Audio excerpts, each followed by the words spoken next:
Hi, it's Bill Tilton, Johnny, at New Jersey State Mutual. Oh, hi, Bill. How are you, boy? Terrible. Good. Now, I'll tell you why I'm calling, and what was that? I said, do you want to buy a pair of skis? Skis? That's right. And did I hear you say you're feeling terrible? You did.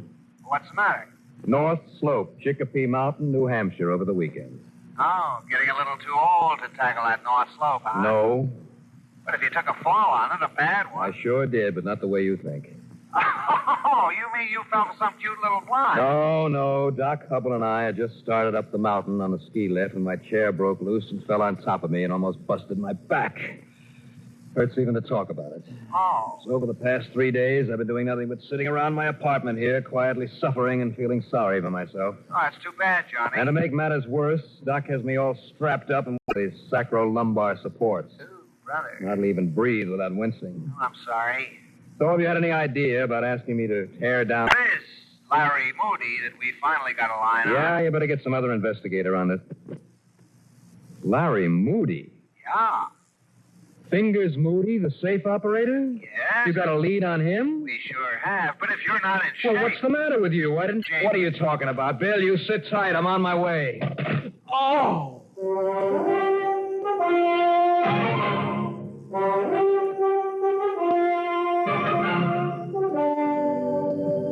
PBS Radio brings you Bob Reddick in the exciting adventures of the man with the action-packed expense account, America's fabulous freelance insurance investigator. Yours truly, Johnny Dollar.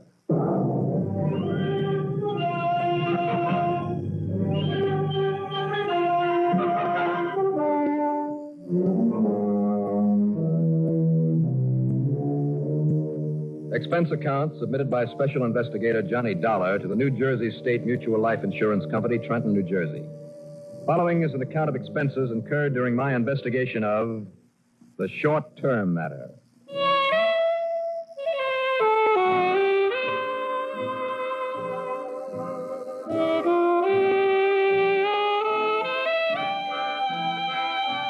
The big steel-stayed corset that Doc Hubble had cinched around my back made it necessary to move slowly, take it easy. And the sensible thing would have been to sit quietly in my apartment for a week or two and let nature take its course. But if Bill Tilson really had a lead on Fingers Moody, if there was any chance of my catching up with him, well, the mere thought of it made me feel 100% better. Except when I made a sudden move and caught my aching back off guard. So item 1 on the expense account is $6 for a taxi out to Bradley Field. Item 2 is $12.80 for tips and a plane ticket to Trenton, New Jersey. And item 3 is $3 for a cab into Bill's office. Johnny, you darn fool. I tried to tell you over the phone that I could get somebody else for this job. Sit down. Yeah, sure. You look lousy. Thanks. If you had any sense, you would have stayed in your little trundle bed there in Hartford and got over this thing instead of tearing on down here. All finished? You must be out of your mind. What do you think you are, anyway? Superman or something? Bill. And 5 will get you 10 that if your doctor knew you were doing a crazy thing like this... Well, you're not, boy. You're not going to touch this case. I'm going to haul you out to the airport and put you on the next plane back to Hartford, understand? And, baby, that's that. All finished now? Yes. Good. Now tell me what you know about Larry Moody. Where is he? What's this lead you have on him? Now, come on, Bill, come on. You just won't give up, will you? No, not where Larry Moody is concerned. Okay. Well? It was 4 years ago that Moody pulled that caper in Chicago. Got himself a job in Merriman's department store and walked off with nearly $10,000 that our branch office had to make good on. And like a sap, I followed up every misleading clue that he left behind, chased him halfway across the country, and never so much as laid eyes on him. I know. If he hadn't gotten that highway smash up near some one-horse town in Iowa... I know. A cop picked him up without the least bit of trouble, collected the reward, and all I got out of it was 2 weeks of wasted time and a black eye in the process. And then when that crooked lawyer got him off because nobody could find the dough he'd stolen... Well, you can't blame yourself for that, Johnny. No, but if I'd had the chance and the time and the money... Well, never mind. Now, tell me about this lead that you had on him. Well, come on. Tell me what... Oh. Hey, take it easy, will you? Doesn't that corset do you any good? Oh, it's the worst part of it. The heavy stays in it keep poking me in the... Well, come on, what about Moody? Night before last. Over $30,000. And she's Emporium. Here in Trenton? Yeah. And you're sure it was Moody? Absolutely. How come? Because of his modus operandi, Johnny. Got himself a job in the store, got the lay of the land, somehow learned the combination of the safe. Now, that isn't enough to pin it on a man. Nor a description. Well, Nor the fact that 3 witnesses looked through the National Mug file and positively identified him as the man they saw walking out through the alley and back of the store with a bag containing the loot. Well, how do you know the bag? 2 hack drivers and a cleaning woman from there in the store. And he left a trail of $5 and $10 bills for nearly a block. Not even so, Bill. So unless he's changed his habits a lot, Larry Fingers Moody is somewhere in this area. Now, if you can find him, find the money, keep our company from having to shell out some 30... Hello, Tilson speaking. Lieutenant Ivan at headquarters, Mr. Tilson. Oh, yes, Lieutenant, just a minute. Pick up the extension, Johnny. Yeah. Okay, Lieutenant, what is it? Your friend Moody has been picked up. Yeah, where? Down in the little town of Pemberton. Good. Yes, sir. I guess that lets me out. And money, Lieutenant? Moody, break down and tell where he stashed the money or admit that he ever took it? Yeah, but it's that money that the company... Look, unless you can find it for us... You have any idea how, Mr. Tilson? Yeah. Yes, I have. Johnny. Yeah, I heard. Well, what Lets is you out, did you say? Well, if they found him, Bill... Lets you out nothing, Johnny. You find that 33 grand for us.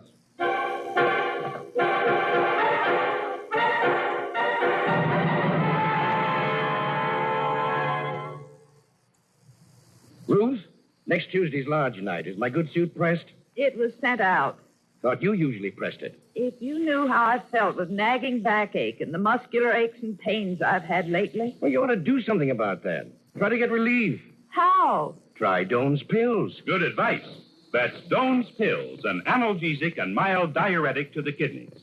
Nagging backache, also headache, dizziness, and muscular aches and pains may come on with overexertion, emotional upsets, or everyday stress and strain. Doan's pain-relieving action is often the answer, and they also offer mild diuretic action through the kidneys.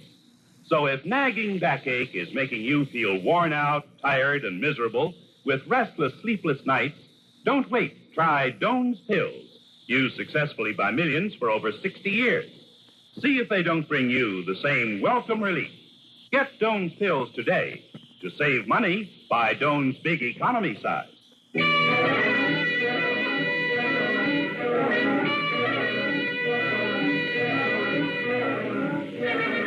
I left Bill Tilson's office and slowly and painfully walked over to police headquarters where I talked with Lieutenant Walter Ivan. You know how to get down to Pemberton, Mr. Dollar? Well, I understand it's a little town about 20 miles south of here. Yeah, that's right. You take 206, then cut left on 537, about 2 miles, and there you are. Now, Lieutenant, tell me this. The police chief is an old friend of mine, so if you like, I'll give you a card of introduction. I'm sure he'll give you all the help he can, if it'll do any good. Yeah, now, wait a minute. Yes. Moody cracked that safe right here in Trenton. Yes, sir. So won't you drag him back here? Well, yeah, sooner or later. Well, what do you mean by that? You see, Pemberton doesn't want to let us have him until they can settle their charges against him. He pulled another robbery down there? No, sir. What they're holding him for had nothing at all to do with the Hanshi job here in town. Well, what did they get him for? For running down one of the town's leading citizens with his car. I see. And Pemberton isn't a very big place, you know. Doesn't have too much excitement, and I guess they want to make a big thing of it. Oh, fine. As a matter of fact, they didn't even know he was the man we wanted until after they had arrested him. Locked him up. Now, look, Lieutenant, if he can get himself out on bail and then skip town... No danger, Dollar. I made sure of that myself. No bail. How long, then? Before we can get him up here without a lot of extra legal rigmarole? Yeah? Who knows? But don't worry. We got all the time in the world. Well, maybe that's something in my favor. What? What's that, sir? Tell me, Lieutenant. Yeah, what's that? How much of a jail have they down there? Oh, nothing like ours, of course. They hardly need it at all in a quiet little town like that, but I'm sure it's adequate and they'll have no trouble. Now, why'd you ask a question like that, Mr. Dollar? But I've just thought of a little stunt. And if it works... Yeah. Well, you see, my job is to find out what Moody has done with that $33,000. Yeah, and from what I know about him, you're not going to have much luck. Why not? Dollar, I was on the force in Chicago when he pulled the Merriman job out there. You know about that? I certainly do. Well, they had just as strong a case against him as we had. But could they get any line on the money? From Moody? No, sir. And, mister, they never will. Or on this job either. I myself tried to break him down out there in Chicago, and believe me, I know what I'm talking about. I know what you mean. But whether we find this Hanchy money or not, we're going to nail him for it so tight that... What is this little stunt of yours? What? No, Lieutenant, if I told you what I planned to do, I'd never get away with it. Why not? Because I don't think you'd let me. But knowing what I do about Moody, and with him not knowing me, Lieutenant, I'll say... Oh, back is really kicking up. Huh? No, it's this darn corset. But they say you can get used to hanging if you hang long enough. Why don't you take it off? No, hardly. But now, wait. About this plan of yours... As I started to say, Lieutenant, I'll see you later. Hey, now, Dollar!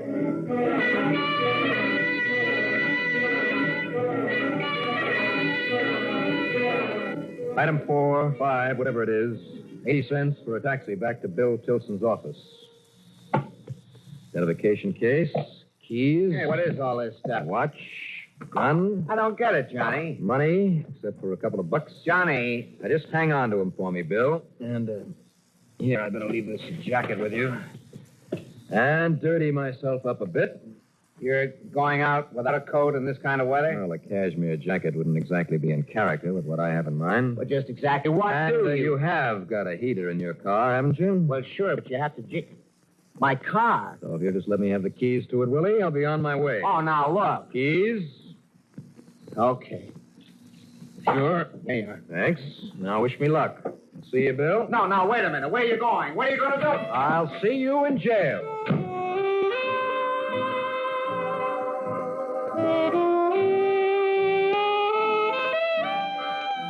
Well, needless to say, Bill thought I was kidding with that parting crack. But I wasn't. Item 6, $1.27 that I spent in a hardware store on the way down to Pemberton for an extra key to his car, among other things. When I arrived in that pretty little South Jersey town, the first thing I looked for was a traffic cop.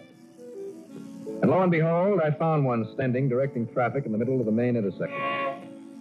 So I sat there with an engine idling, carefully, deliberately holding up traffic until he signaled the cars to move in the other direction. And then, before he could walk over to bawl me out, I poured down on him.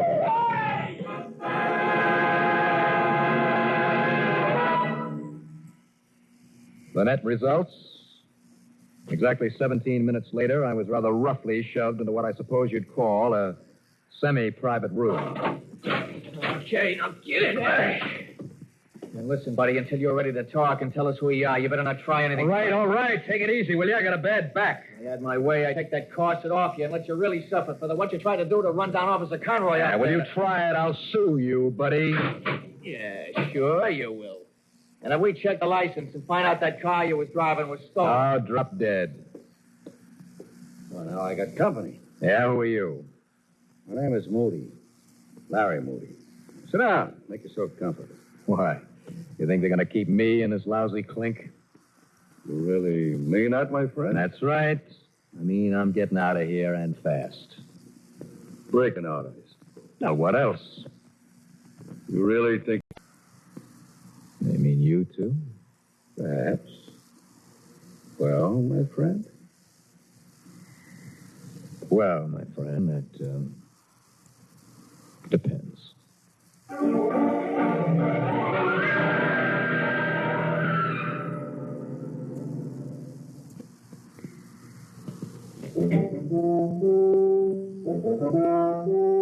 Commander, welcome aboard.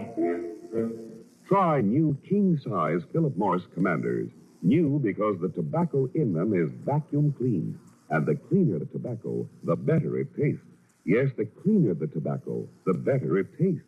Philip Morris Commanders are made by a new kind of machine, the Mark 8, that takes rich, full-flavored tobacco and first gently vacuum cleans it, then rolls the cigarette fully, evenly, cut the ends clean and firm.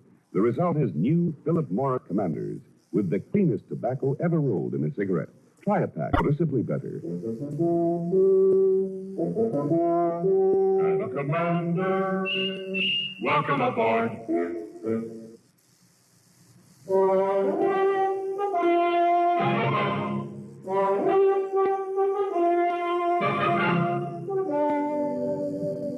really think you can get out of this jail? What did you say your name is? I didn't. Call me Mike. Sure, I'm sure. Maybe for a price, I'll take you along, too. You interested? That depends. What do you mean by a price? You say your name is Moody? That's right. Larry Moody. The guy that took that department store for 33 grand? So they say. What's that mean? Unless they can find that money. I mean, with the help of a good attorney. The money? Who said anything about the money? What about the murder rap? What? What are you talking about? That guy you bumped into on the street down here in Pemberton. What else? But you said murder. You mean you didn't hear about him kicking off? Late this afternoon because of the way you hit him? You what? They're going to burn you for that, baby. So what are you didn't trying to... know, huh? You didn't know. No. No, listen. Yeah? You're sure you can get out of this jail? Sure, I'm sure. I told you that. And listen, Mike. No. No, I changed my mind. I'm not taking any killer along with me. Mike. Don't you know what they could do to me for that?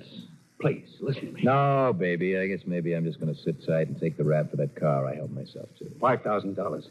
What? I'll give you $5,000 on what I got in that store. Oh, baby, I don't hear good. $10,000. Look, I told you, taking a little rap for borrowing somebody's car is one thing, but aiding and abetting a murder, or whatever they call it. Half?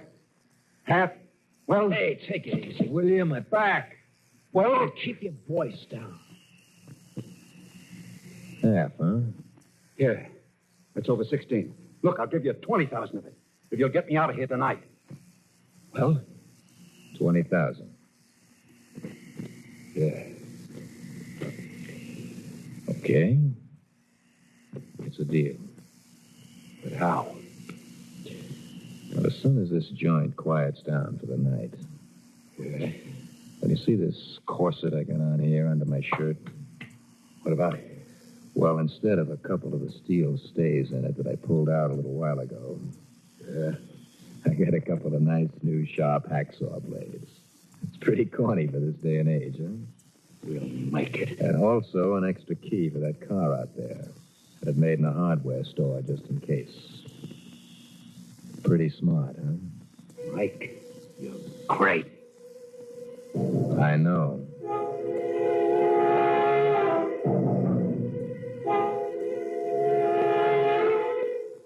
So shortly after midnight, yours truly, Johnny Dollar, and his cellmate, who now thought he was a killer, proceeded to cut their way out of that jail. Except for a couple of interruptions when a sleepy night man made his rounds, all went smoothly.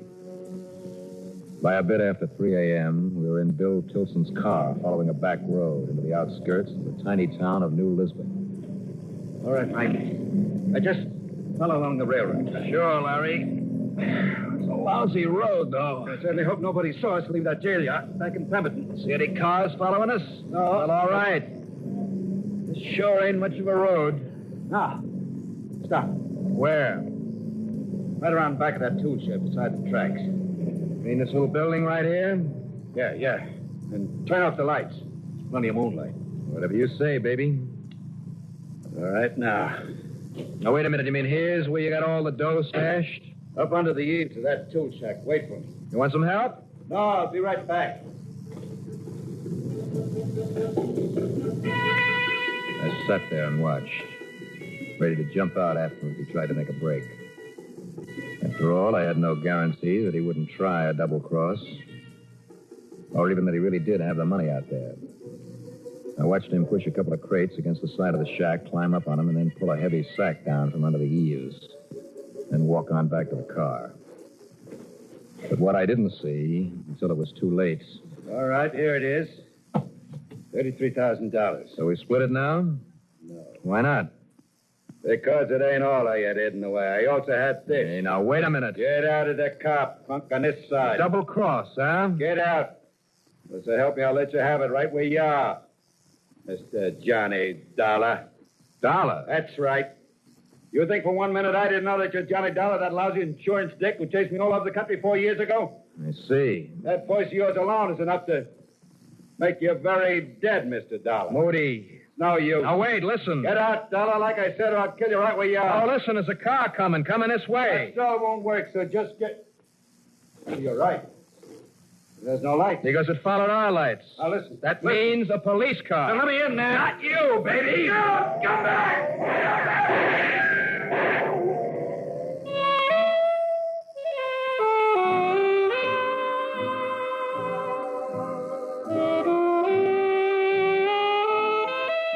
You know something?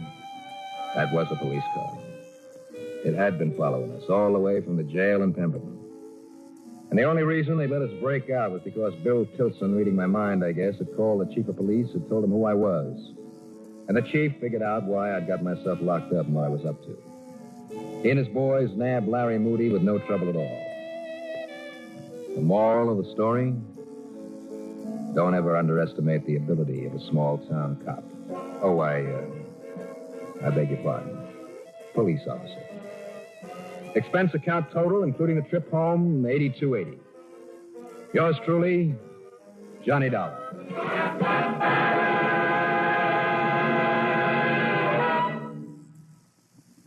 Now, here is our star to tell you about next week's story. Next week, another locked room mystery.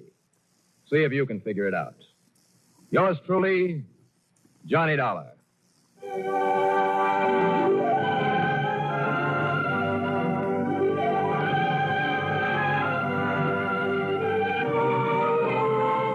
Yours truly, Johnny Dollar, starring Bob Reddick, is written by Jack Johnstone, Jr., musical supervision by Ethel Huber.